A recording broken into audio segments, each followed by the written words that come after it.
বিশ্বনবী বলতেন জুমার দিন শ্রেষ্ঠ দিন, এই দিন আমার উপরে বেশি বেশি দুরূদ পড়ো। ফাইন্না সালাতাকুম মা'রুদাতুন আলাইয়া, কেননা তোমরা যে আমার উপরে দুরূদ পড়ো, আমি মরে যাওয়ার পরে এই দুরূদগুলো কে পাঠিয়েছে তার নাম, তার বাবার নাম সহ ফেরেশতারা আমার কবরে দিয়ে আসে।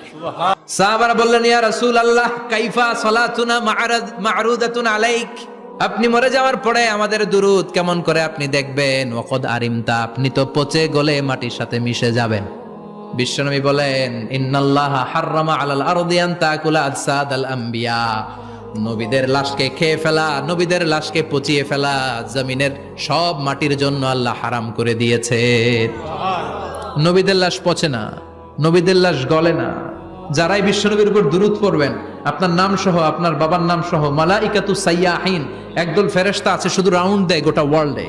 কারা বিশ্বনবীর উপর দুরূদ পড়েছে, এই দুরূদ নিয়ে, এই নাম নিয়ে বিশ্বনবীর কবরে তারা পৌঁছে দেয়। চিল্লায় পড়েন আল্লাহু আকবার।